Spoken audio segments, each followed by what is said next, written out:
안녕하세요. 경자입니다. 오늘 소개드릴 종목은 2월 마지막 청약하는 종목인데요. 모아 데이터입니다. 회사 로고가 참 강렬하고 이쁩니다. 그럼 이 종목도 청약 정보부터 간단하게 파악해 보겠습니다. 모아 데이터는 2월 25일과 28일에 청약을 합니다. 금요일과 월요일인데요. 청약 일정이 주말이 끼어 있습니다. 아마도 비례 청약하실 분들은 28일 월요일에 대부분 청약하실 것 같고요. 그 다음 날은 3일절이죠. 그러므로 환불은 3월 3일 목요일에 이루어지게 됩니다. 환불 기간이 3일이라는 점은 체크하실 필요가 있겠습니다. 총 80만 주를 모집하는데요. 모집 수량이 적은 편입니다. 일반 투자자에게는 20만 주가 배정되었고요. 희망상당 공모가 기준 모집 금액은 224억 원입니다. 주관사는 하나금융투자인데요. 일반 청약 한도는 만주입니다.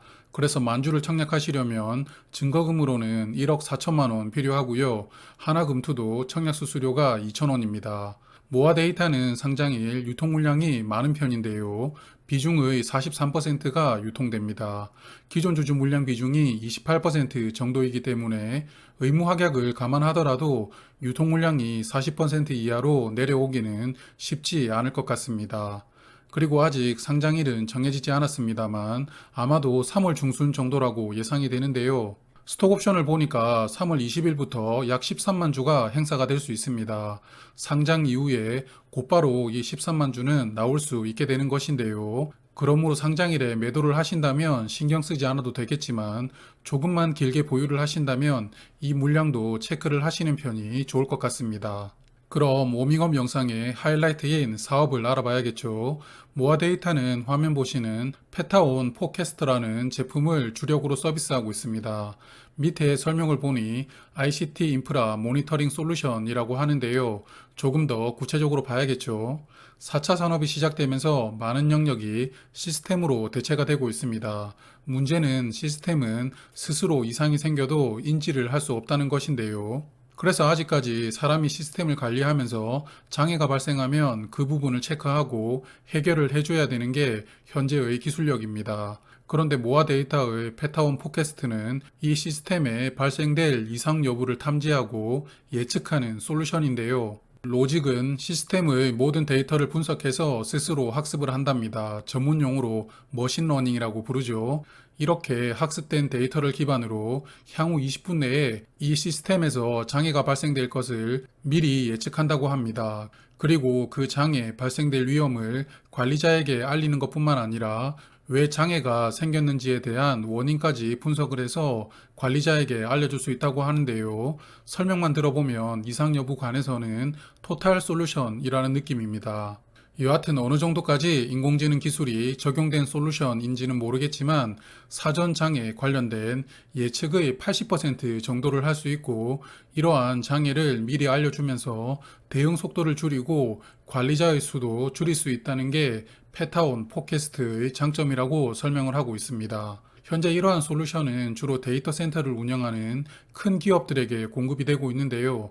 화면 보시는 것처럼 다량의 서버를 한 공간에 모아두면서 데이터와 시스템을 관리하는 공간을 데이터 센터라고 부릅니다. 현재 국내 데이터 센터는 158개소인데요. 점점 늘어나는 추세라고 합니다. 그래서 회사도 페타온 포캐스트가 점점 더 많은 기업들에게 공급될 것을 기대를 하고 있습니다.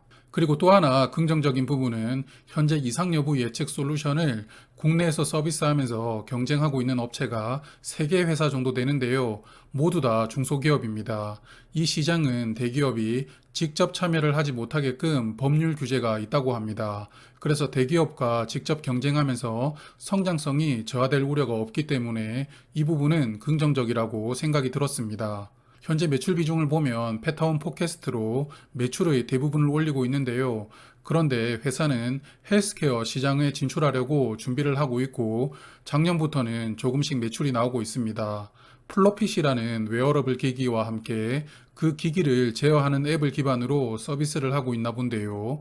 여러 가지 헬스케어 데이터를 수집하고 분석하는 역할을 담당한다고 합니다. 현재 플로핏이라는 디바이스로 수집된 데이터로 2가지 서비스를 하고 있는데요. 생체 나이를 분석하고 암이나 중증 질환 등이 발병할 것을 미리 예측해주는 서비스입니다. 그래서 회사는 이러한 분석 데이터를 보험회사나 병원 등에게 공급하면서 새로운 수익을 창출하려는 계획을 가지고 있습니다. 앞으로 크게 성장이 예상되는 헬스케어 시장에도 진출을 시작했기 때문에 모아 데이터의 사업은 많은 관심을 받을 것이라고 생각됩니다. 이제 손익을 볼 텐데요. 매출은 매년 크게 증가되고 있습니다. 매출이 21년 3분기에 벌써 20년을 넘었습니다. 그런데 영업이익과 순이익은 20년보다 줄어들 것으로 예상되는데요. 회사는 21년에 인력 채용을 많이 해서 인건비와 연구비 등이 늘어났고, 또한 상장을 앞두고 전환상환 우선주를 대거 보통주로 전환하면서 순이익이 줄었다고 설명을 하고 있습니다. 그래도 이러한 보통주 전환 때문에 재무 상태는 상당히 건전해졌습니다. 유동 비율은 300%가 넘고요. 부채 비율은 30%입니다. 손익도 흑자를 내고 있으면서 매년 성장하고 있고, 또한 재무 상태가 상당히 우량하기 때문에 모아 데이터는 상당히 탄탄한 기업이라고 생각이 들었습니다. 이번 공모로 모아 데이터는 약 200억 원 정도 자금을 조달하는데요. 소프트웨어 기업이기 때문에 회사의 확장을 위해서 인력도 충원하고, 또한 연구개발 장비를 구입하는 것으로 대부분의 공모 자금을 사용합니다. 무난하게 자금을 사용할 계획입니다. 그럼 마지막으로 공모가를 체크해 볼까요? 6개의 유사 기업을 선정을 했습니다. 소프트웨어 기업들이 상장할 때마다 단골로 선정하는 유사 기업들이죠. 6개 기업의 평균 PER은 27.4였습니다. 그런데 문제가 있는데요. 현재 흑자를 내고 있는데 24년의 추정 이익을 적용합니다. 당장 올해나 내년도 아니고 무려 3년 뒤 손익을 적용한 것인데요. 3년 뒤에 우리 회사의 순이익은 103억 원 나올 것을 추정하면서 할인율을 15%만 주고 68.1억 원을 공모가 산정에 적용합니다. 최근 3개년 동안 가장 많은 이익이 나왔던 해가 20년도였는데요. 21억 원이었습니다. 그 이익의 3배가 넘는 규모로 공모가에 반영이 되었습니다. 그래서 향후 실적 추정을 어떻게 했는가 체크를 해보았는데요. 다른 상장하는 기업들과 비슷합니다. 앞으로 3년 뒤 우리 회사는 매출은 2.4배가 성장하고 영업이익은 7배나 성장하는 기업이 될 것으로 추정을 했습니다. 저 개인적인 추측으로는 의욕치를 아마도 듬뿍 담았다고 보입니다. 그리고 15.9% 할인율로 희망상당 공모가를 28,000원으로 책정하는데요. 보통 이렇게 적용되는 이익이 높을 때는 할인율을 20% 이상 주는 게 일반적인데요. 할인율도 그냥 평범하게 16% 정도 주었습니다. 욕심쟁이라는 느낌이 슬슬 듭니다. 그런데 모아 데이터 관련 뉴스를 찾다 보니 화면 보시는 것처럼 모아 데이터의 밸류를 보수적으로 책정했다는 평가다, 이런 언급들이 눈에 보입니다. 이런 종류들의 기사는 대부분 광고비를 주면서 뉴스로 내달라고 주관사나 사측에서 홍보성으로 요청하는 경우가 대부분인데요. 그래서 정말 보수적인지 종목 하나와 비교를 해보겠습니다. 어떤 종목이냐면요. 작년 여름에 상장했던 브레인즈 컴퍼니입니다. 기억나시죠?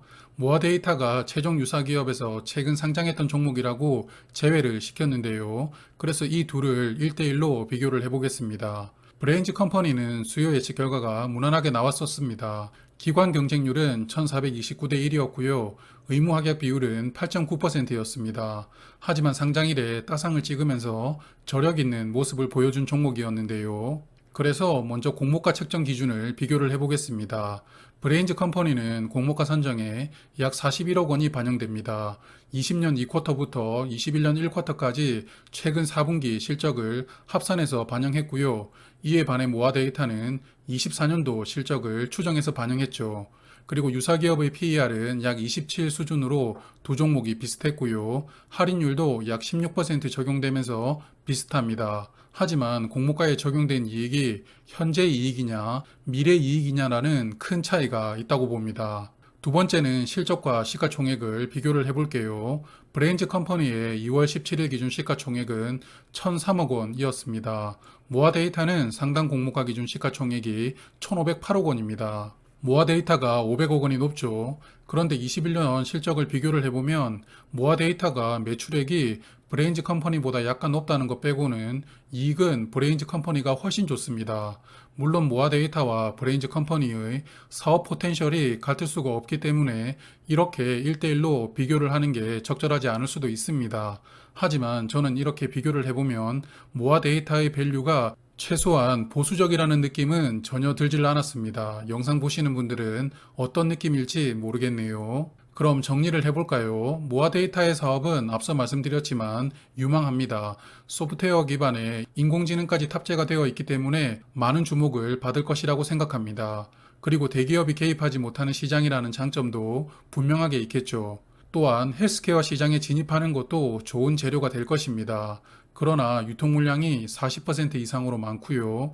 특히 공모가는 보수적으로 책정되었다는 느낌을 받지를 못했습니다. 그러므로 이 종목도 공모가를 보았을 때는 욕심을 많이 부렸지만 기관 투자자들이 얼마나 사업에 대해서 긍정적인 점수를 줄지가 수요 예측의 관건으로 보입니다. 최근 청약했던 종목들 중 VC와 같은 평가를 받을지 풍원정밀처럼 평가를 받을지는 수요 예측 결과가 나오면 다시 한번 더 말씀을 드리도록 하겠습니다. 저 개인적으로 예상을 해보면 공모가와 유통 물량 때문에 VC와 비슷한 결과가 나올 확률이 조금 더 높지 않을까라고 생각은 됩니다. 그럼 저는 다음 영상에서 또 인사드리도록 할게요. 늘 고맙습니다.